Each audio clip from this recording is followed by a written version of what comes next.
भोले भाले मुसलमानों को ये कहकर गुमराह किया जा रहा है कि सरकार मुसलमानों की संपत्ति और अधिकार छीनने जा रही है। सभी राजनीतिक दलों से अनुरोध है कि लोगों को गुमराह न करें। क्यों न करें? क्योंकि इस एक मुद्दे पर इतनी चर्चा हो गई कि वक्फ संशोधन बिल पर बनी जेपीसी ने लोकतांत्रिक भारत के इतिहास में अब तक की सबसे ज्यादा परामर्श प्रक्रिया का रिकॉर्ड बनाया है। ये बात संसदीय कार्य मंत्री किरण रिजिजू ने कही। क्यों कही? क्योंकि जुमातुल विदा माने रमजान के आखिरी जुमे यानी कि 28 मार्च को मुस्लिम पर्सनल लॉ बोर्ड ने एक लेटर जारी किया। लेटर में लिखा कि वक्फ संशोधन बिल का पुरजोर विरोध करना देश के हर मुसलमान की जिम्मेदारी है। सभी मुसलमान नमाज के लिए मस्जिद जाते समय काली पट्टी बांधकर शांतिपूर्ण और मौन विरोध दर्ज कराएं। ऐसा हुआ भी। ईद के दिन देश में कई जगह नमाज अदा करने के लिए मुस्लिम समाज के लोग वक्फ बिल के विरोध में काली पट्टियां बांधकर पहुंचे। इसके बाद पूरे देश में वक्फ बिल का मुद्दा वापस से छिड़ गया। मुद्दा छिड़ा तो संसद तक बात गई। कहा गया कि 4 अप्रैल तक चलने वाले लोकसभा के सत्र में यह बिल फाइनली पेश कर दिया जाएगा। फाइनली इसलिए क्योंकि यह मुद्दा काफी लंबे समय से लगातार खींचता जा रहा है। कैसे? कम शब्दों में ही इसकी क्रोनोलॉजी समझिए। 8 अगस्त 2024 को वक्फ संशोधन विधेयक को लोकसभा में पेश किया गया था। विपक्ष के विरोध के चलते इसे तुरंत ही संयुक्त संसदीय समिति यानी जेपीसी के पास भेजा गया। 6 महीने तक पूरे देश में परामर्श के बाद इस बिल को 30 जनवरी 2025 को लोकसभा अध्यक्ष ओम बिरला को सौंपा गया। जेपीसी की इस रिपोर्ट को 13 फरवरी 2025 को लोकसभा और राज्यसभा में पेश किया गया। यहां भी विपक्ष ने जोरदार विरोध किया। बीजेपी लेड एनडीए के सदस्यों ने इस रिपोर्ट में 14 संशोधन करने के प्रस्ताव दिए, जिसे 19 फरवरी को स्वीकार भी कर लिया जाता है। संशोधन के सुझाव तो विपक्षी दल ने भी दिए थे, लेकिन उनके सारे सुझावों को खारिज कर दिया गया। संशोधन को मंजूरी मिलने के बाद इस बिल को 10 मार्च से 4 अप्रैल तक चलने वाले बजट सत्र के दूसरे चरण में पेश करने की तैयारी की गई और पारित करने की भी। अगर आप इस विषय को समझना चाहते हैं तो आपके कुछ सवाल होंगे जिनके जवाब पाए बिना आपको यह पूरा मामला पल्ले नहीं पड़ेगा। सवाल कि बिल में ऐसे भी क्या बदलाव किए गए कि मुस्लिम समुदाय इसे लेकर इतने नाखुश हो गए। इस बिल की शुरुआत हुई कहां से? वक्फ का इतिहास क्या है, ये कैसे काम करता है और वक्फ की संपत्तियों को लेकर विवाद जो है वो कैसे उपजा और इतना उपजा कि सरकार नया कानून लाकर वक्फ का प्रबंधन बदलना चाहती है। क्या है वक्फ बोर्ड की पूरी कहानी, समझेंगे इस वीडियो में। नमस्ते, मेरा नाम है शुभम और आप देख रहे हैं खबरगांव। ये नक्शा है गोवा का। क्षेत्रफल है करीब 9,14,000 एकड़। एक संस्था है, नाम है वक्फ बोर्ड। उसके पास है 9,04,000 एकड़ की जमीन। आप रक्षा मंत्रालय और रेलवे के बाद सबसे बड़ा भूस्वामी वक्फ है वाली बात सुनकर बोर हो चुके होंगे, इसलिए हमने गोवा वाला उदाहरण दिया। खैर, संपत्ति वाले मुद्दे पर भी आएंगे, लेकिन उससे पहले आपका यह जानना भी जरूरी है कि वक्फ को लेकर खबरें सिर्फ इसलिए नहीं बनती कि सरकार इनके मैनेजमेंट में दखल देना चाहती है या फिर इनकी कितनी संपत्ति है। वक्फ अपने दूसरे कारणों से भी चर्चा में रहता है। वही कारण जो ज्यादातर झगड़ों की जड़ में है, प्रॉपर्टी और जमीन। कुछ उदाहरण देखिए। 8 दिसंबर 2024 को दैनिक भास्कर ने छापा, महाराष्ट्र में 103 किसानों को वक्फ बोर्ड का नोटिस, 300 एकड़ जमीन पर दावा किया। किसान बोले वक्फ हमारे पुश्तैनी खेत हड़पना चाहते हैं। 15 सितंबर 2020 को हिंदुस्तान टाइम्स ने छापा, in Tamil Nadu Waqf board claims ownership of an entire village, there is a temple too. माने तमिलनाडु में वक्फ बोर्ड ने एक पूरे गांव पर ही दावा ठोक दिया, जहां की एक पुराना मंदिर भी है और इस गांव में 1,500 साल से यह मंदिर सुंदरेश्वर मंदिर के नाम से जाना जा रहा है। इसके बावजूद दावा ठोक दिया। सबसे मजेदार उदाहरण है उत्तर प्रदेश से, जिसने जुलाई 2005 में पूरे देश में अखबारों में जगह पाई थी। तब उत्तर प्रदेश सुन्नी बोर्ड ने ताजमहल को ही वक्फ का संपत्ति घोषित करने को कह दिया था। ऐसे न जाने कितने ही मिसालें मिल जाएंगी जिन्हें जोड़कर एक फिल्म बन सकती है, द क्यूरियस केस ऑफ वक्फ। लेकिन क्या वक्फ संपत्ति हड़पने का एक तरीका मात्र है या फिर इसके नाम पर केवल भ्रम फैलाया जा रहा है?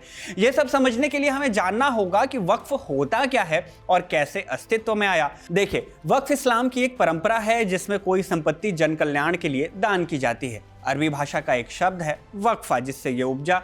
इसका एक मतलब होता है ठहरना, या इस स्टोरी के संदर्भ में कहें तो आरक्षित करना। वक्फ किसी भी तरह का हो सकता है, कोई गाड़ी, खेत या इमारत। संपत्ति का मालिक जब इन्हें वक्फ बनाएगा तब उसे कहा जाएगा वाकिफ। वाकिफ को यह हक होता है कि वो ये तय करे कि वक्फ या उससे होने वाली आमदनी का इस्तेमाल किस काम के लिए होगा। वक्फ कायम होते ही संपत्ति का मालिकाना हक चला जाता है अल्लाह या ईश्वर के पास। तब इसके प्रबंधन के लिए किसी को नियुक्त करना पड़ता है, क्योंकि अल्लाह तो इसका प्रबंधन करेंगे नहीं। इस शख्स को कहा जाता है मुतवल्ली।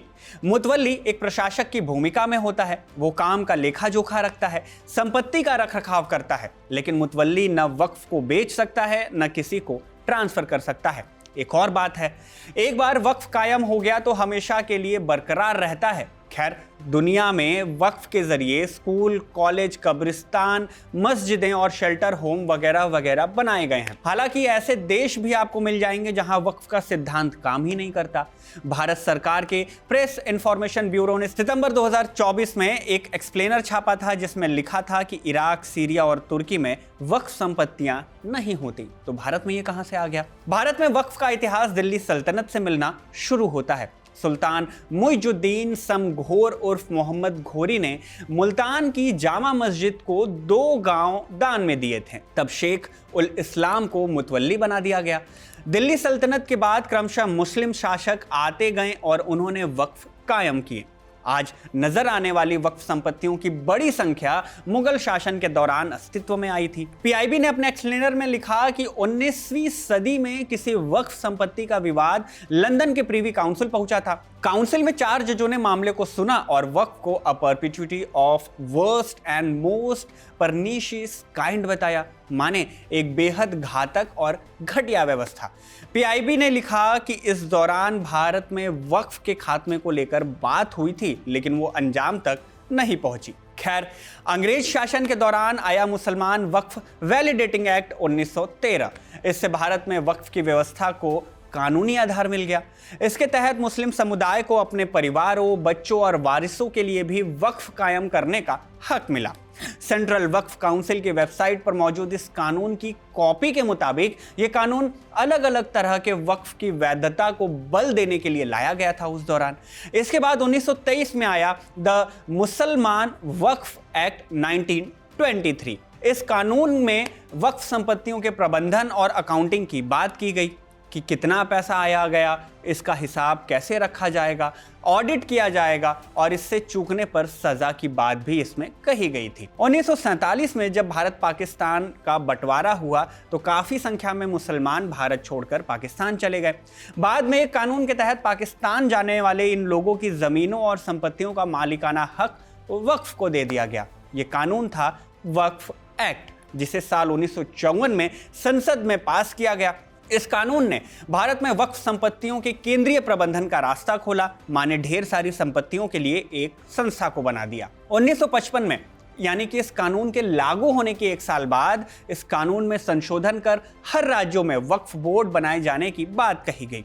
इस वक्त देश में अलग अलग प्रदेशों में करीब 32 वक्फ बोर्ड हैं, वर्तमान की बात है, जो वक्फ की संपत्तियों का रजिस्ट्रेशन, देखरेख और मैनेजमेंट करते हैं। बिहार समेत कई प्रदेशों में शिया और सुन्नी समुदायों के लिए अलग अलग वक्फ बोर्ड भी हैं। इसके 1 दशक के बाद, यानी कि इस कानून के आने के 1 दशक के बाद 1964 में वक्फ एक्ट के तहत ही central Waqf council of India की स्थापना की गई। वक्फ एक्ट के तहत ही अलग अलग सूबों में वक्फ बोर्ड भी बने। शिया बोर्ड और सुन्नी बोर्ड अलग अलग इसी के तहत बने थे। एक बात का ध्यान रखना बेहद जरूरी है कि वक्फ बोर्ड के तहत सारे मुस्लिम धर्मस्थल नहीं आते। मिसाल के लिए अजमेर शरीफ दरगाह, इस दरगाह पर वक्फ एक्ट भी लागू नहीं होता। यहाँ दरगाह ख्वाजा साहिब एक्ट 1955 के तहत ही सब कुछ काम चलता है, यानी इनका पूरा हिसाब चलता है, जो वक्फ से अलग है। बिजनेस स्टैंडर्ड पर छपे अभिजीत कुमार के लेख के मुताबिक वक्फ बोर्ड एक ऐसी संस्था है जो संपत्ति को खरीद सकती है, उसका प्रशासन कर सकती है, माने होल्ड कर सकती है और ट्रांसफर भी कर सकती है। संपत्तियों को लेकर आप वक्फ को अदालत भी ले जा सकते हैं, लेकिन ट्रांसफर वाली बात को अभी आप होल्ड कर दीजिए, हम इस पर लौटेंगे, फिर चर्चा करेंगे। अब सूबों में बनने वाले वक्फ बोर्ड में कौन कौन होता है और क्या काम होता है, यह भी समझ लीजिए। एक चेयरपर्सन होता है और फिर कुछ सदस्य मनोनीत होते हैं। ज्यादातर सदस्यों की पृष्ठभूमि कुछ ऐसी होती है। मुस्लिम सांसद विधायक होते हैं, सूबे में 4 काउंसिल के लोग, इस्लाम की जानकारी रखने वाले स्कॉलर्स वगैरह वगैरह। इसके अलावा ऐसे वक्फ जिनसे सालाना आय 1 लाख रुपए से ऊपर है, उनके मुतवल्ली भी बोर्ड में मनोनीत हो सकते हैं। बोर्ड की जिम्मेदारी होती है कि वक्फ संपत्तियों का रखरखाव करे और इसके लिए मुतवल्लियों को नियुक्त करे। जो भी जमीन या इमारत कब्जे में ली गई है उसे छुड़ाए और प्रॉपर्टी को बेचने या ट्रांसफर करने का फैसला ले। वक्फ संपत्ति के ट्रांसफर के लिए बोर्ड के 2/3 सदस्यों की मंजूरी जरूरी होती है। बड़ा कॉम्प्लिकेटेड सा लग रहा होगा क्योंकि ऐसा ही ने लिखा भी गया। आसान भाषा में समझाने की कोशिश हम कर रहे हैं। खैर, भारत में क्रमशः सरकारों ने जिस वक्फ को लेकर कानून बनाए उससे यही प्रतीत होता है कि बार बार वक्फ का प्रबंधन सुधारने पर जोर दिया गया।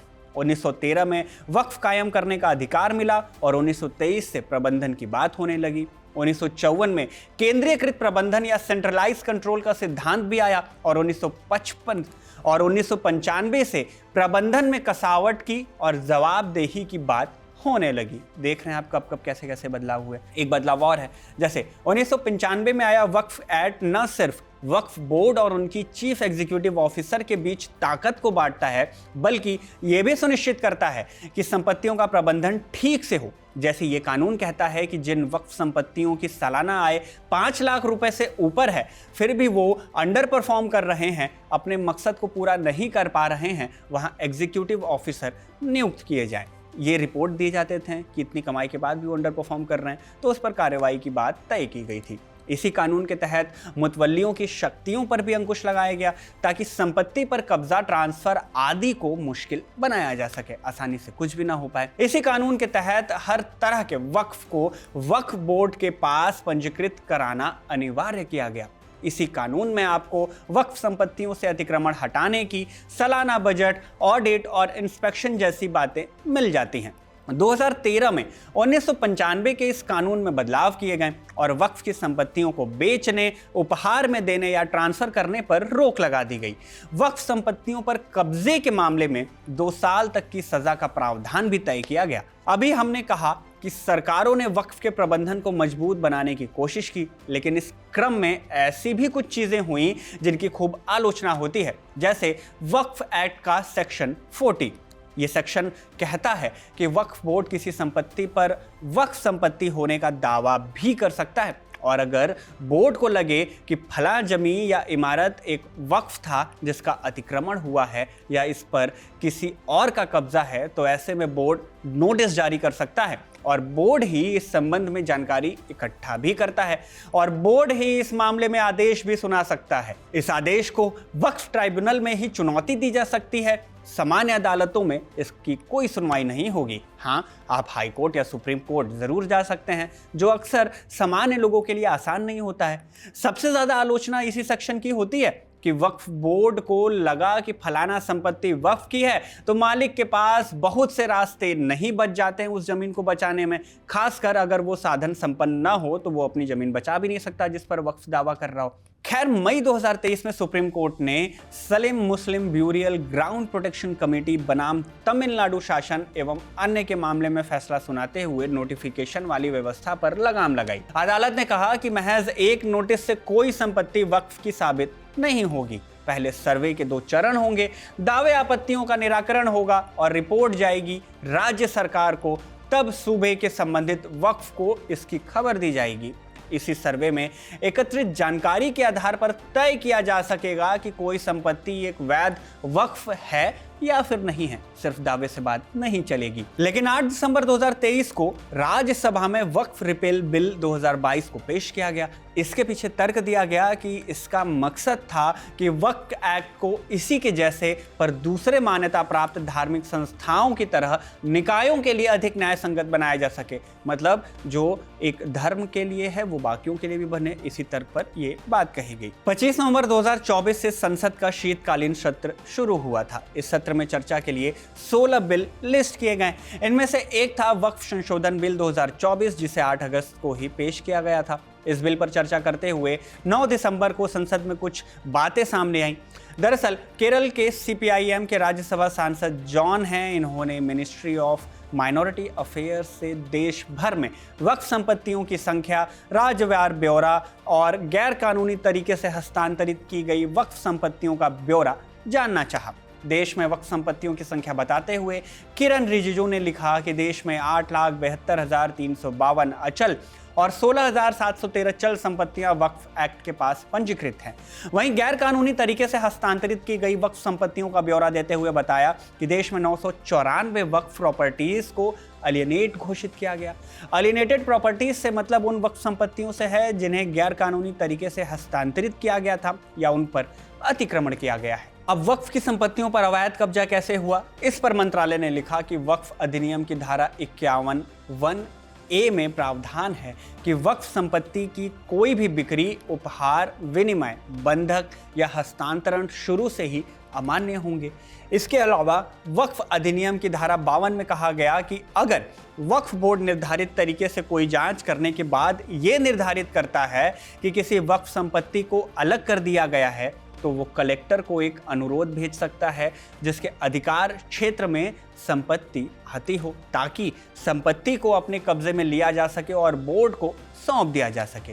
मंत्रालय की तरफ से दी गई जानकारी के मुताबिक ऐसी संपत्तियां तमिलनाडु में सबसे अधिक 734 हैं, आंध्र प्रदेश में 152, तो वहीं पंजाब में 63 हैं, उत्तराखंड में 11 और जम्मू कश्मीर में 10 हैं। खैर, ये तो वो वक्फ की संपत्तियां हुई जिन पर अवैध कब्जा होने की बात कही गई, लेकिन वक्फ के पास कितनी संपत्ति है इसे भी जान लीजिए। अलग अलग मीडिया रिपोर्ट में दर्ज किया गया कि भारत में वक्फ बोर्ड के पास लगभग 7,87,934 संपत्तियां हैं, जो इसे भारतीय रेलवे, सशस्त्र बलों के बाद देश का तीसरा सबसे बड़ा भूमिधारक बनाती हैं। इन संपत्तियों का अनुमानित मूल्य 1.2 लाख करोड़ रुपए है। राज्यवार विवरण के अनुसार उत्तर प्रदेश में वक्फ बोर्ड के पास सबसे अधिक 2,14,707 संपत्तियां हैं, जिनमें से 1,99,701 सुन्नी वक्फ बोर्ड के अधीन हैं, तो वहीं 15,006 शिया वक्फ बोर्ड के अधीन है। इसके बाद पश्चिम बंगाल में 80,480 संपत्तियां और तमिलनाडु में 60,223 संपत्तियां हैं। इन संपत्तियों में क्या क्या है? 1,40,108 खेत हैं, 1,06,801 दुकानें हैं, 89,089 किराए पर दिए गए घर हैं और 33,000 दरगाह, मजार और मकबरे शामिल हैं। इन्हीं संपत्तियों और इनकी वैल्यू को लेकर वक्फ पर सवाल उठाए जाते रहे हैं, जिसके बाद सरकार ने इसमें हस्तक्षेप कर बदलाव करने की शुरुआत की, इनके मैनेजमेंट के बदलाव की शुरुआत की। अब सरकार वक्फ एक्ट में क्या बदलाव चाहती है? मीडिया रिपोर्ट्स में संसद की कार्रवाई के हवाले लिखा गया कि मौजूदा वक्फ बोर्ड एक्ट में केंद्र सरकार करीब 40 संशोधन करना चाहती थी। इसीलिए 8 अगस्त 2024 को अल्पसंख्यक मामलों के मंत्री किरण रिजिजू ने वक्फ संशोधन विधेयक 2024 लोकसभा में पेश किया था, जो जेपीसी के पास चर्चा के लिए भेजा गया। इसके साथ ही पुराने और निष्क्रिय वक्फ कानूनों को खत्म करने के लिए मुसलमान वक्फ निरसन विधेयक 2024 भी पेश किया गया। नए विधेयक का नाम एकीकृत वक्फ प्रबंधन, सशक्तिकरण, दक्षता और विकास अधिनियम होगा, जिससे अंग्रेजी में उम्मीद कहा गया। पूरा अगर मतलब बताएं तो मतलब हुआ unified Waqf management, empowerment, efficient and development, इसको कहा जाएगा। पर इससे जुड़े कुछ सवाल और जवाब हैं, क्या हैं? फटाफट से पॉइंटर्स में भी उन्हें समझ लीजिए। इस नए विधेयक का उद्देश्य क्या तय किया गया? तय किया गया कि वक्फ संपत्तियों के प्रबंधन और प्रशासन को सुधारना होगा। वक्फ अधिनियम 1995 की कमियों को दूर करना है। वक्फ संपत्तियों के पंजीकरण को पारदर्शी बनाना है। तकनीक का उपयोग कर वक्फ रिकॉर्ड को डिजिटली सुरक्षित रखना है। नए बदलावों की जरूरत क्यों पड़ी? क्यों महसूस हुआ सरकार को कि ऐसा कुछ करना चाहिए? वक्फ बोर्ड से जुड़ी मुख्य समस्याएं क्या हैं जो सरकार बताती हैं, वो भी जान लीजिए। वक्फ संपत्तियों पर हमेशा के लिए दावा। एक बार वक्फ हमेशा के लिए वक्फ हो जाती है कि नीति विवादों का कारण बनी। अवैध कब्जा और गलत प्रबंधन। वक्फ संपत्तियों पर अवैध कब्जे, स्वामित्व विवाद और पंजीकरण में देरी जैसी समस्याएं आती हैं, जिनके निराकरण के लिए ऐसी बात हो रही है। न्यायिक समीक्षा का अभाव है। वक्फ ट्रिब्यूनल के फैसलों को ऊपरी अदालतों में चुनौती नहीं दी जा सकती, जिससे पारदर्शिता में कमी आती है। शक्तियों का दुरुपयोग करने की भी बात है। कुछ वक्फ बोर्ड निजी संपत्तियों को जबरन ही वक्फ घोषित कर रहे हैं, जिससे विवाद बढ़ रहा है। संवैधानिक वैधता पर भी सवाल उठे। ये कानून सिर्फ एक धर्म के लिए लागू होता है, जबकि अन्य धर्मों के लिए ऐसा कोई कानून नहीं है, यही तर्क दिया गया। अब फटाफट से 10 पॉइंट्स में इस विधेयक से जुड़े अहम सुधार भी जान लीजिए जो हो सकते हैं, प्रस्तावित हैं।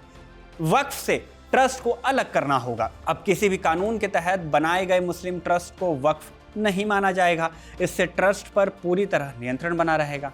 वक्फ समर्पण के लिए पात्रता को आवश्यक किया गया। केवल वे मुसलमान जो कम से कम 5 साल से इस्लाम का पालन कर रहे हैं, वो ही अपनी संपत्ति को वक्फ कर सकते हैं। 2013 से पहले के नियमों को बहाल किया गया है। पारिवारिक वक्फ में महिलाओं के अधिकार को भी सुनिश्चित किया गया। महिलाओं को वक्फ समर्पण से पहले अपनी विरासत यानी उत्तराधिकार का अधिकार मिलना जरूरी होगा। विधवाओं और तलाकशुदा महिलाओं और अनाथों के लिए विशेष प्रावधान भी जोड़े जाएंगे। सरकारी जमीन और वक्फ का विवाद, इस पर भी सुनवाई होगी। सरकारी संपत्ति जिसे वक्फ घोषित किया गया है, उसकी संपत्ति जांच कलेक्टर स्तर से ऊपर का अधिकारी करेगा।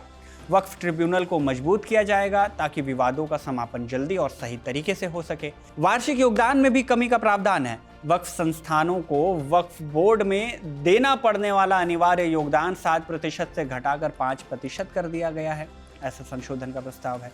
वार्षिक ऑडिट भी अनिवार्य होगा। जो वक्फ संस्थान 1 लाख रुपए से अधिक की आय अर्जित करते हैं, उन्हें राज्य सरकार द्वारा नियुक्त ऑडिटर से ऑडिट कराना अनिवार्य कर दिया जाएगा। टेक्नोलॉजी और सेंट्रल पोर्टल भी होगा। एक केंद्रीकृत पोर्टल बनाया जाएगा जिससे वक्फ संपत्तियों का प्रबंधन डिजिटली तरीके से किया जा सके। पारदर्शी वक्फ प्रबंधन होगा जिनमें मुतवल्ली यानी प्रबंधक को अपनी संपत्ति का विवरण 6 महीने के अंदर पोर्टल पर दर्ज कराना अनिवार्य होगा। गैर मुस्लिम सदस्यों को भी वक्फ बोर्ड में जगह मिलेगी। केंद्रीय और राज्य वक्फ बोर्ड में 2 गैर मुस्लिम सदस्य शामिल होंगे, ये भी प्रावधान है। वक्फ संपत्ति के दावों पर समय सीमा कानून यानी कि लिमिटेशन एक्ट लागू किया जाएगा। 1963 का लिमिटेशन एक्ट अब वक्फ संपत्ति के दावों पर लागू होगा, जिससे कानूनी मुकदमे लंबे समय तक नहीं चलेंगे।